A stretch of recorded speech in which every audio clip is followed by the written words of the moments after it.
আসসালামু আলাইকুম। জন্ম নিবন্ধন অ্যাপ্লিকেশন কিভাবে করতে হয় সেটাই আজকে ভিডিওর বিষয়। চলুন আমরা শুরু করি। আমরা যাব জন্ম নিবন্ধন যে সাইটে অ্যাপ্লিকেশন করতে হয় সেই সাইটে। আপনার যদি জানা না থাকে তাহলে বলে দিই, আপনি গুগলে লিখবেন PDRIS, লিখে এন্টার দিবেন। দেওয়া মাত্র আপনার এখানে হোম পেজ দেখতে পাবেন জন্ম নিবন্ধনের জন্য আবেদন। তো আপনি হোম পেজে ক্লিক করলে এই সাইটটি চলে আসবে। এখানে দেখুন দুইটা ট্যাব আছে, জন্ম নিবন্ধন এবং মৃত্যু নিবন্ধন। জন্ম নিবন্ধন আবেদনের জন্য আপনি এইখানে মাউস দেওয়া মাত্রই এখানে জন্ম নিবন্ধন রিলেটেড সবগুলো অ্যাপ্লিকেশন এখানে শো করবে। অর্থাৎ জন্ম নিবন্ধন আবেদন, জন্ম নিবন্ধন সংশোধন আবেদন, জন্ম নিবন্ধন তথ্য অনুসন্ধান, বাতিলের আবেদন, পুনর্মুদ্রণ, বর্তমান অবস্থা এবং আপনার জন্ম নিবন্ধন আবেদনপত্র প্রিন্ট, এই অপশনগুলো দেখতে পাবেন। ঠিক সেম মৃত্যু নিবন্ধনের ক্ষেত্রে একই দেখতে পাবেন। এখান থেকে আপনার জন্ম নিবন্ধন নতুন হলে আপনি এখানে জন্ম নিবন্ধন আবেদন এটাতে অ্যাপ্লাই ক্লিক করবেন। যদি সংশোধন আবেদন হয় তাহলে এখানে ক্লিক করতে হবে, অর্থাৎ যেই আবেদন করবেন সেটার উপরে ক্লিক করবেন। তা আমি নতুন জন্ম নিবন্ধন আবেদন করব, তাই জন্ম নিবন্ধন আবেদন এখানে ক্লিক করে দিলাম।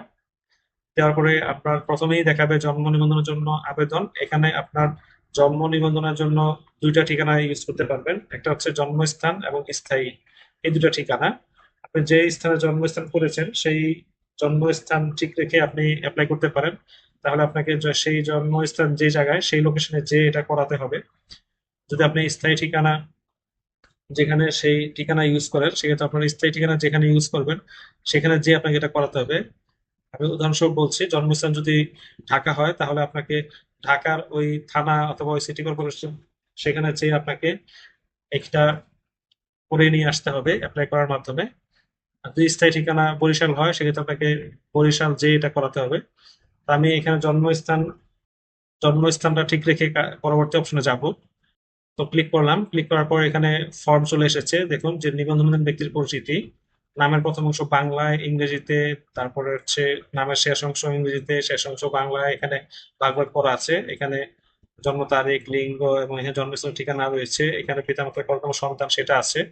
তো প্রথমে আমি নামের প্রথম অংশ বাংলায় দিয়ে দিব।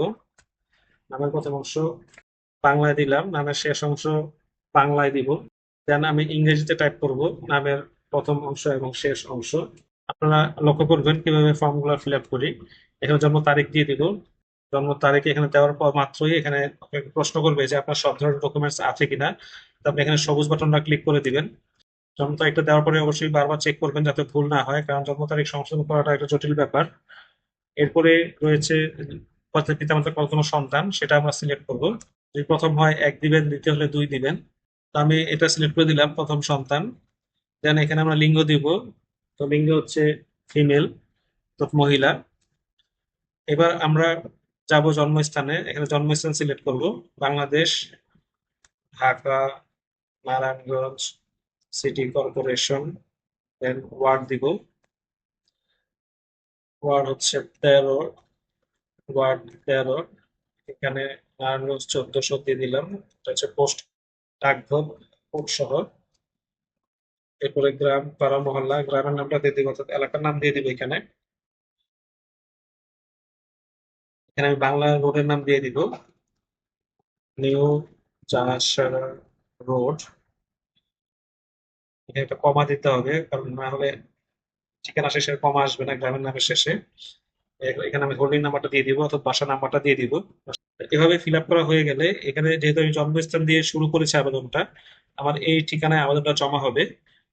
এরপরে আমরা পরবর্তী অপশনে যাব। এখানে সব ঠিকঠাক আছে কিনা এগুলো পুনরায় দেখে নিতে হবে, কারণ কোনো ভুল থাকলে আপনাকে সংশোধনের ঝামেলা ফেস করতে হবে। তো আমি এখানে চেক করে নিলাম।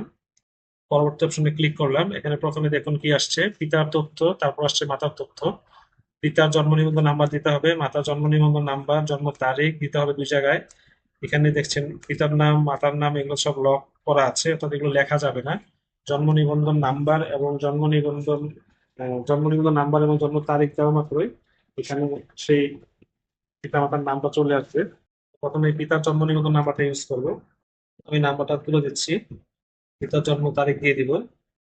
দেখুন নাম চলে এসেছে, পিতার নাম এখানে বাংলা এবং ইংরেজিতে চলে এসেছে। মাতার নাম্বারটা দিব, মাতার জন্ম তারিখটা দিয়ে দিব। দেখুন আমি দেওয়া মাত্রই মাতার নাম চলে এসেছে। এবার আমরা এখানে পিতা বাংলাদেশি সিলেক্ট করাই আছে, মাতা বাংলাদেশি সিলেক্ট করাই আছে। যদি অন্য কোনো জাতীয়তা হয় সেটা আপনারা সিলেক্ট করে দিবেন। এরপরে পরবর্তী অপশনে যাব। পরবর্তী অপশন ক্লিক করা মাত্র এখানে দেখবেন জন্মস্থানের ঠিকানা, স্থায়ী ঠিকানা যদি একই হয় তাহলে আপনারা এটা টিক দিবেন। এটা টিক দেওয়া মাত্রই ওই ঠিকানাটা এখানে চলে আসবে। আবার যদি স্থায়ী ঠিকানা ও বর্তমান ঠিকানা সেম হয় তাহলে আপনি এটা টিক দিবেন, দেওয়া মাত্র এখানে চলে আসবে। তো আমার যেহেতু একই নয় তাই আমি টিকটা উঠিয়ে দিলাম। আমাকে স্থায়ী ঠিকানা টাইপ করে দিতে হবে এখানে। স্থায়ী ঠিকানা আমি টাইপ করে দিচ্ছি। আমি সম্পূর্ণ স্থায়ী ঠিকানা এবং এবার বর্তমান ঠিকানা এখানে ফিল আপ করে ফেলেছি। আপনারা অবশ্যই ফিল আপ করে ফেলবেন এইভাবে। দেন পরবর্তী অপশনে যাব। যাওয়ার পরে এখানে আবেদনকারীর প্রত্যয়ন দেব। যদি নিজে আবেদন করেন তাহলে আপনি এখানে লিখবেন নিজ, অথবা পিতামাতা হলে পিতামাতা দিবেন। এখানে যেহেতু এটা বাচ্চা, বাচ্চা হলে অবশ্যই পিতা বা মাতা দিতে হবে, তো আমি এখানে পিতা দিয়ে দিলাম। এরপর এখানে আমি সজ্ঞানে ঘোষণা করছি, এটা টিক দিয়ে দিব। দেন সংযোজন অর্থাৎ ফাইল অ্যাটাচ করতে হবে। বাচ্চা হলে আপনার টিকার যে কার্ড থাকে সেটা সেটা আপলোড করে দিবেন। পাশাপাশি হোল্ডিং ট্যাক্সের পেপার আপলোড করে দিতে হবে এখানে। আমি আপলোড করে দিচ্ছি। ফাইল আপলোড করার সময় এখানে দুটো অপশন আসবে, একটা হচ্ছে চিকিৎসা পরিচয় ছাড়পত্র। এখানে আপনি বয়সের প্রমাণপত্রটা আপলোড করবেন, অর্থাৎ টিকা কার্ড বা সার্টিফিকেট বা এনআইডি এখানে আপলোড করবেন এটা দিয়ে। আর এই ঠিকানার জন্য যে ডকুমেন্ট দিবেন সেটা এইটা দিয়ে সিলেক্ট করে, স্থায়ী ঠিকানা এটা সিলেক্ট করে আপনারা আপলোড করবেন। তো আমি প্রথমে টিকা কার্ড আপলোড করছি প্রথম অপশনটা দিয়ে। স্টার্ট দিলে এখানে এটা চলে আসবে। এটা অবশ্যই 2 MB নিচে হতে হবে, সেটা খেয়াল রাখতে হবে। তো আমি দ্বিতীয় ফাইলটা আপলোড করছি। এখন যদি 2 MBর উপরে ফাইল হয় তাহলে আপনাকে এরকম একটি মেসেজ দিবে রেড কালারের। তো অবশ্যই আপনাকে 2 MBর মধ্যে ফাইলটাকে রাখতে হবে। তো আমি ঠিকানা সংক্রান্ত ট্যাক্সের পেপারটি আপলোড করে দিলাম। দেওয়ার পরে এরপর আমরা পরবর্তী অপশনে যাব। পরবর্তী অপশনে ক্লিক করলাম। দেওয়ার পরে এখানে আপনার প্রিভিউ দেখাবে, অর্থাৎ সম্পূর্ণ আবেদনটা ঠিক আছে কিনা, কোনো ভুল আছে কিনা সেটা আপনি এখানে চেক করে নিতে পারবেন। আমি একটু চেক করে নিচ্ছি। আমার চেক করা হয়ে গেছে। আমরা এখন ফোন নাম্বার দিব এবং ফোন নাম্বার দিয়ে এখানে ওটিপি পাঠাবো। পাঠানোর পর এখানে ওটিপি টাইপ করে দিয়ে সাবমিট দিয়ে দিব। তো আমি ওটিপি পাঠানোর জন্য নাম্বারে টাইপ করে নিচ্ছি। তো আমি ওটিপি পাঠান বাটনে ক্লিক করলাম। দেখুন একটু সময় নিতে পারে, আপনার একটু ওয়েট করতে হবে। এই যে মেসেজ সাকসেস, এটা ওটিপি চলে গিয়েছে। এবার ওটিপি আসা মাত্র আমি এখানে টাইপ করব, দেন সাবমিট করব। তো আমি ওটিপি পেস্ট করে দিচ্ছি, দেওয়ার পর আমি এখানে সাবমিট দিব। সাবমিট বাটনে ক্লিক করার পরে আপনার এরকম একটা পেজ আসবে যেখানে দেখাবে সাকসেস, আবেদনপত্রটি সফলভাবে সাবমিট করা হয়েছে। এখন সার্ভারের সমস্যার কারণে এখন আবেদনপত্র প্রিন্ট করা নিয়ে অনেক সময় ঝামেলা ফেস করতে হয়। দেখুন আবেদনপত্র প্রিন্টে ক্লিক করার পরে এই ধরনের একটা ইন্টারফেস আসছে। প্রিন্ট কমান্ডের মধ্যে লেখা আছে your session has expired, please refresh the page. তো এরকম হলে আপনি তাকে প্রিন্ট করার জন্য আবেদনপত্র নম্বরটি কপি করে নেবেন। দেন আপনি যাবেন জন্ম নিবন্ধনে, সেখান থেকে দেখতে পাবেন আবেদনপত্র প্রিন্ট আছে, জন্ম নিবন্ধন আবেদনপত্র প্রিন্ট, এটা আপনি ক্লিক করবেন। ক্লিক করে এটা ওপেন হওয়ার পরে এখানে আপনাকে প্রথমে ধরন দিতে হবে। আপনি ধরন দিবেন যদি নতুন হয় নতুন, সংশোধন হলে সংশোধন। তো আমার যদি নতুন তাই নতুনটা দিয়ে দিলাম। দেন আমি এখানে আমার আবেদনপত্র নম্বরটি পেস্ট করে দিলাম। এখন নিশ্চিত জন্ম তারিখ যেটা আছে সেটা আমাকে লিখতে হবে। তো আমি জন্ম তারিখটা লিখে দিচ্ছি। জন্ম তারিখ লিখে এখানে প্রিন্ট বাটনে ক্লিক করতে হবে। করার পর দেখুন এখন কিন্তু আপনার আবেদনটি প্রিন্ট চলে আসছে, মানে প্রিন্ট এখন করা যাবে, এখানে প্রিভিউ দেখাচ্ছে। তো এইভাবে আপনারা একটি জন্ম নিবন্ধন আবেদন করতে পারেন। তো শেয়ার করে টাইমলাইনে রেখে দিতে পারেন, পরবর্তীতে কাজে লাগবে। এবং ভালো লাগলে অবশ্যই লাইক করবেন। ধন্যবাদ সবাইকে।